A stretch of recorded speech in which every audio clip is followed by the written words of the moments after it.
Hello guys, welcome to Redditor's Revenge. Here we post amazing revenge stories daily. And if you want more content like this, please do subscribe to the channel and stay tuned with us. Moving to our today's first story, regarding the friend of OP's parents who expelled her when she came out as lesbian. They tried all in their power to ruin her life, but OP intervened and saved her. Later, OP and his friend exacted revenge on them and destroyed their reputations across the town. Now story. About 3 years ago, I was in a multi-school academic support network, which had a summer camp. At this camp, I met Kylie. Kylie was a closeted lesbian and was very scared of us telling her parents due to their extreme political and narcissistic views. I had dealt with this situation a few times, but not on this extreme of a level. Her parents were so far off the end of the scale, I dared not say anything about politics or religion for fear of starting an inquisition. These people made Westboro look like moderates. To give an example, they had complete control over her phone, emails, mail, and pretty much every other route of communication. So when they decided one of her friends was too Jewish, as his last name sounded Jewish to them, they deleted him from her life. They called the program and rearranged her schedule so she would never see him. Later, we found out they filed false, anonymous complaints against him so he wouldn't be invited back. Overnight, they removed him from her life, and this was not the last kid they did this with. Kylie was terrified of her parents, but they owned her. There was no way to escape short of suddenly becoming an adult. I was seriously worried about her, to the point where I bought her an emergency-only prepaid phone, which I told her to hide. This was, unequivocally, the best decision I've ever made. Fast forward to January, Kylie is struggling with the stress of everything, and says something innocuous in group chat along the lines of "good thing I don't have to worry about boys." We suddenly stop hearing responses from her. Her cell phone goes offline. The house phone kicks all of our numbers, but not pay phones or other lines. The parents pick up, but say that there's no one with that name at this address, then hang up. Her classmate says she doesn't show up for a class that day. Alarm bells are going off for everyone. And then I get the call from Kylie. "Please, come pick me up. I was kicked out. It's cold. And the closest, and I had a car, and I was driving in blowing, heavy snow in far below freezing weather. I won't say that rage and panic fueled me, but I will say it got me there in one piece. I have never, ever, driven a car as recklessly, as hard, or as fast as I did that day." When I got there, she was huddled under a tarp, barefoot, in pajamas, at the foot of her house's stairs. The parents saw my car and rush out to scream at me for taking their child from the path of God and corrupting her with devil-worshipping ideas or some shit like that. I told them that if she listened to me, it was the first time she had ever done that. And then the critical sentence, direct quote: "For once, she's not our child anymore. You godless heathen ruined her mind. And then, she's no daughter of ours." Now, I'm going to pause this for a moment to preface everything that happens from this point on. This is not a pro-atheist or anti-Christian post. These whack jobs are the furthest thing from a human I've ever seen. Do not use them as a generalization for religious group or a bandwagon to sell your ideas. I'm not dealing with that shit here. Kylie, freezing and scared, hides in my car. The parents start to get aggressive and hostile towards me, so I make two things very clear to them. I am recording everything they say. I have a camera on my car and my phone, and I have a police officer waiting for me at the foot of the driveway. I called the cops before I arrived due to not feeling safe. I am leaving and never coming back, as per their request. Kylie will be coming with me, since she is not their daughter, per their screaming rant. They start arguing with Aka screaming over me about how she can be cured by methods that range from dubious to straight up illegal. By this point, I'm done. I get back in my car while they're screaming at me and head back down the driveway. The cop and I have a short chat, and he recommends we be brought to the police station as soon as possible to prevent the parents from saying I kidnapped her.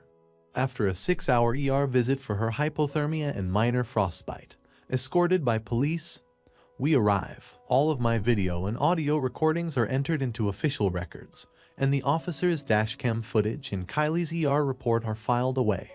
I didn't know it at the time, but all of that would prove to be essential in court later.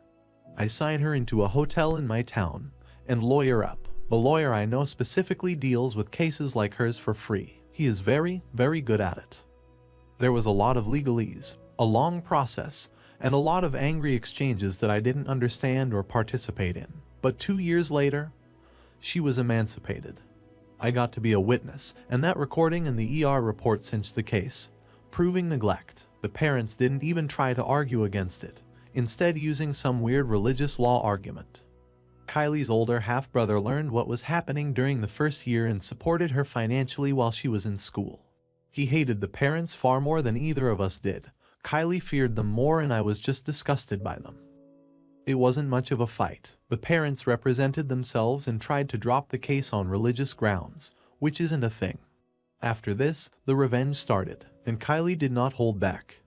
During proceedings, it was discovered that the parents had been using their children's social security cards for loans, credit, bank accounts, and other sketchy stuff. They were already going to jail for that, but Kylie took it to the next level. Now, these were all the things Kylie told me after the fact. I wasn't involved in this part, and I didn't write down all the details that well, but the following is approximately what happened from what I have been told or remember.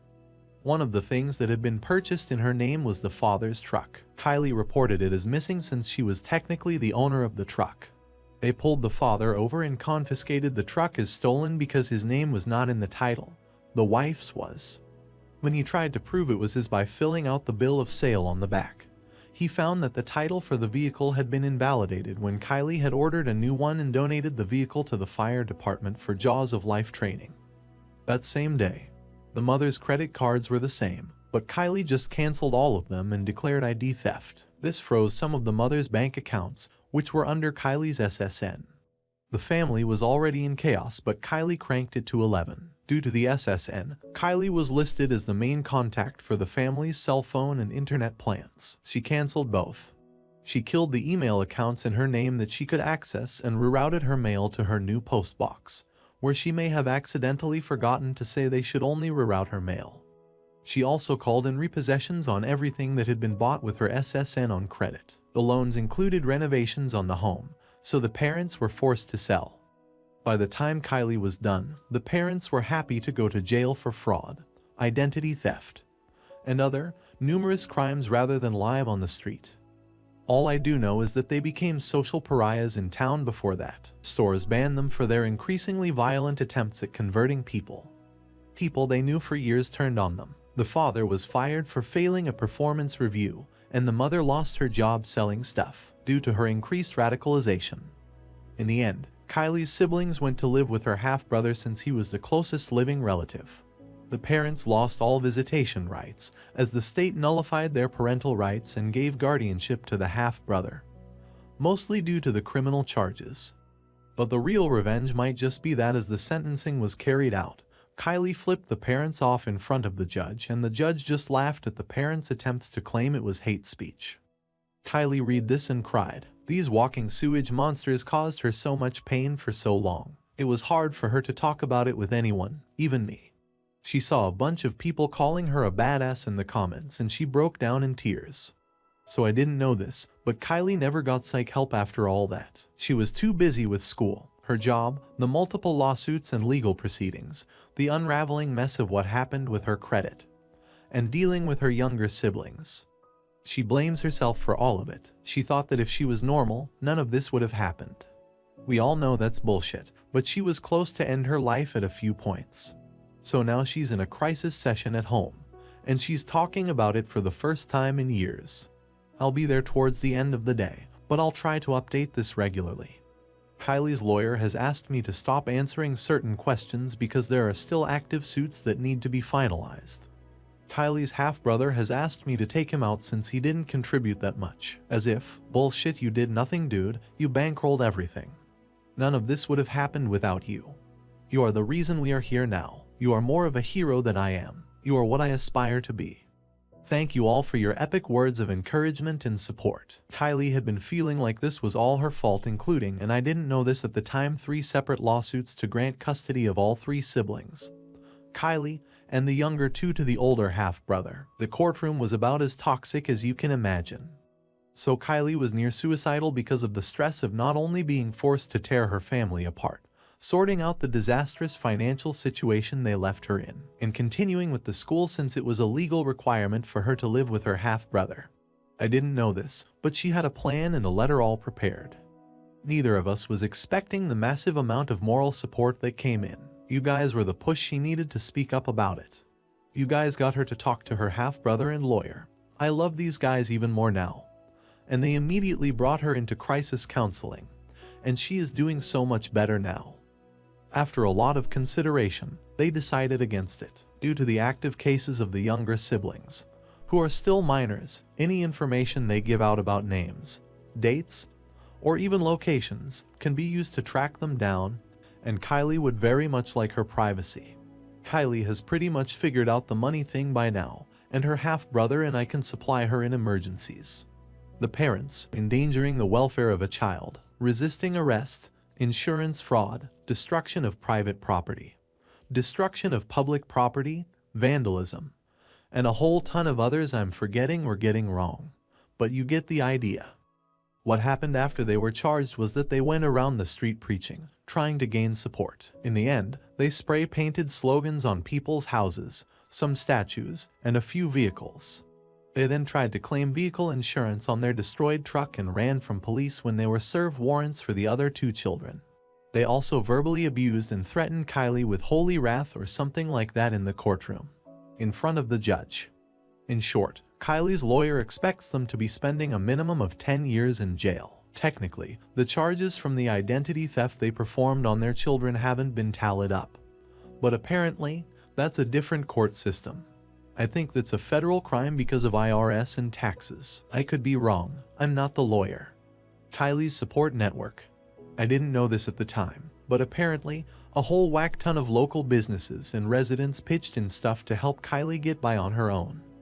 One of the car dealerships even gave her a car, even though it failed a safety inspection with something like a 4 out of 100. I doubt it was that severe. But the point was, it was a junker some of the good old boys from town fixed up for her. The NFP that Kylie deals with also got a lot of donations. Somehow a whole bunch of you found it. So serious kudos for that. They reported on their awful website that they are expected to be hiring another lawyer to help with more cases. What's next? As far as I know, Kylie's finances, credit history, school life, job, and relationship status have all pretty much stabilized. Next year she'll be starting college or trade school. Thank you all. Seriously though, Kylie might not be here right now without you all, so thank you so much. Now, here is the end of first story. I hope you enjoyed it, and you can also share your opinion about this story in the comments section. So before moving to the second story, please hit the like button and do subscribe to the channel to stay tuned with us for more awesome stories. Now, moving to our today's final story, about the OP's cruel mother, who told him she doesn't care if he dies and tormented him when he was a kid. So 10 years later, OP screwed her legally and forced her to sell the property. Now story. When I was about 9 or 10, my parents got a separation, later a divorce, where my dad forced my mom to sell my childhood home, and my mom got main custody with my dad having us. They had me and my 4 years younger sister over every other weekend plus every other holiday. He moved out only to immediately move in with the step monster and her 3 kids. The youngest was 2 years younger than me and a boy, the middle a year older than me and female. And I'm not sure about the oldest age, but she was also female. I never interacted much with her. In an ideal world, we 4 kids would have gotten along great, played together, and whatnot, or at least ignored the existence of the others. Sadly, it's not an ideal world, and that didn't happen. My sister got along with them just fine. I didn't. Maybe it was my then still undiagnosed Asperger's syndrome. Maybe it was me not instantly going, yay, new family. But the step-siblings didn't like me. They started bullying me, and my little sister joined in cause she adored her new stepfamily, and she was just 7 at the time.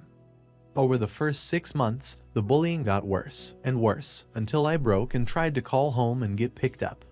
At which point my dad decided to start confiscating my phone as the first thing he did when picking us up. The bullying escalated even more. There was nothing I could do. The step monster defended her precious demon spawn, calling me a liar and saying things like my kids said they didn't. Whatever they did or said to hurt me that day, or she just lying for attention. During the next year, I would try to run away from my dad's place a few more times to go to my family. They lived less than 40 minutes walks away from an aunt and about 1.5 hours from my grandparents. Then my dad and the step-monster moved over 2 hours by car away from where my mom lived. Things got so bad that I dreaded going to see my dad. Sitting at every dinner. The only time I would see my dad at that point between pick-up and drop-off. Listening to my dad calling my mom a fat greedy pig and other evil things hurt. At 12 or 13, I was suicidal and numb, since I would only see the step-monster, mostly when she told me to get the heck out and play or something. Just get out of the house. I tried telling her that I wanted to die. That I didn't want to keep living like this anymore. Her response, I don't care, get the duck outside already. If you're going to kill yourself, do it outside. Not long after that, I had a meltdown at school, crying for hours and unleashing the whole nasty tale onto them.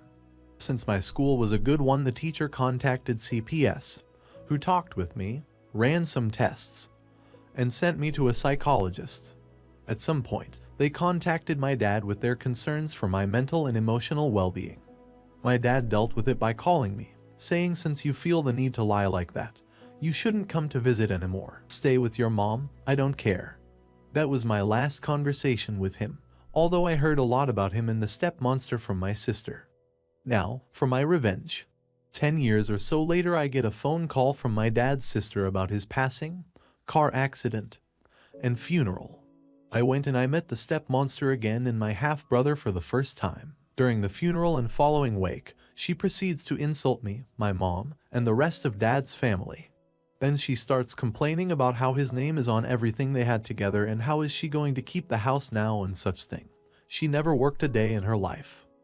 This is where my revenge comes to play. See, in my country, the children of the deceased have a right to claim a minimum of $115,000 each. If there is that much money or value in goods left behind and there is no will stating otherwise. Normally this claim comes after the deceased spouse also dies or when they try to sell the property worth the money, whichever comes first. Normally, legally the children can claim it at any time, they just don't cause decency and pity for the widow. Too bad I hate her guts and both the youngest step-siblings. As it so happens, my dad and the step-monster owned some award-winning show dogs, the house and land, and a car. The step-monster also got some insurance money, plus she will get a sum of about 60% of what my dad would earn if he was still alive every month. If my dad had a will, she could have kept all of that for herself or my half-brother. He didn't, and by that time my sister also hated her guts. So I talked to her and did the only thing I could think of. We took her to court to claim our inheritance. Sure, we got many looks of disgust and mutters of greediness, but in the end, we won and I got my share of the money. My sister got hers and our half-brother got him, locked in a trust fund for when he turns 18. This meant that the house, dogs, and car had to be sold. The insurance money also got split, so we kids each got around $115,000 each, in a trust fund for my half-brother. As for the step-monster, she got around $1,000 in the monthly sum of around $3,700. She was livid, started screaming venomous shit, saying I should have killed myself when I was considering, and how is she going to live now? She has no house, and how dare you to force me to sell Grimer, obviously fake name for my half-brother's childhood home, and calling me a witch and other such things. The judge had to threaten her with the contempt of court and get her escorted out before she stopped. Now, here is the end of the story. I hope you enjoyed it, and let me know your opinion about this story in the comments section. And what do you think about Opus's stepmother? So before leaving, please hit the like button and do subscribe to the channel to stay tuned with us for more awesome stories.